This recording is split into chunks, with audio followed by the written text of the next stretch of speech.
భారతదేశం ఎన్నో పురాతన ఆలయాలు కట్టడాలకు ప్రసిద్ధి చెందింది. అద్భుతమైన శిల్పకళతో పాటు అంతుచిక్కని రహస్యాలకు కొన్ని ఆలయాలు నెలవుగా ఉన్నాయన్న సంగతి ప్రత్యేకంగా చెప్పాల్సిన పని లేదు. అందులో ఒకటే విరూపాక్ష దేవాలయం. ఇందులో ఏం వింత ఉంది, అసలు ఆ ఆలయ ప్రత్యేకత ఏంటనేది తెలుసుకుందాం. కర్ణాటక రాష్ట్రం బళ్ళారి జిల్లా హంపిలో విరూపాక్ష ఆలయం ఉంది. సుమారు 7వ దశాబ్దంలో చాళుక్యులు నిర్మించిన ఈ దేవాలయంలో పరమశివుడు విరూపాక్షుడిగా దర్శనమిస్తాడు. ఆ తరువాత హుయాసల రాజులు, విజయనగర రాజులు ఈ ఆలయాన్ని పోషించారు. అయితే ఈ దేవాలయంలో అంతుచిక్కని వింతలు ఉన్నాయి. వాటి వెనుక రహస్యాన్ని అప్పటి బ్రిటిష్ పాలకులు సైతం కనుక్కోలేకపోయారు. విరూపాక్ష ఆలయానికి మొత్తం 3 గోపురాలు ఉన్నాయి.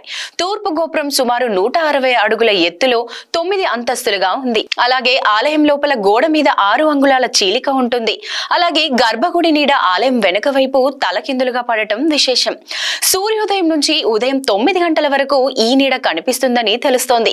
దాంతో పాటు గోపురం ఎత్తు 15 అడుగులుండగా నీడ కూడా 15 అడుగులే పడటం మరో విశేషంగా చెప్పుకుంటారు. విరూపాక్ష గర్భాలయాన్ని ఆనుకొని 6 మండపాలు విడివిడిగా ఉంటాయి. ఇక్కడ ఉన్న సంగీత స్తంభాల మండపంలో మొత్తం 56 స్తంభాలు ఉండగా వీటిలో 7 స్తంభాలను తాకితే సప్తస్వరాలు సరిగమలు వినిపించడం ఈ ఆలయంలో మరో అద్భుతమని చెప్పుకోవచ్చు. అయితే రాయిలో సప్తస్వరాలు ఏ విధంగా వస్తాయనే అంశాన్ని ఇప్పటి వరకు ఎవరు కనుగొనలేకపోయారు. ఈ ఆలయంలో మరో విశేషం కూడా ఉంది. ఉగాది పండుగ సమయంలో వచ్చే పౌర్ణమి రోజు సూర్యుని కిరణాలు గర్భగుడిలో ఉన్న శివలింగంపై నేరుగా పడతాయి. అలాగే ఇక్కడ ఏ శివాలయంలో లేని విధంగా 3 తలల నంది దర్శనమిస్తుంది.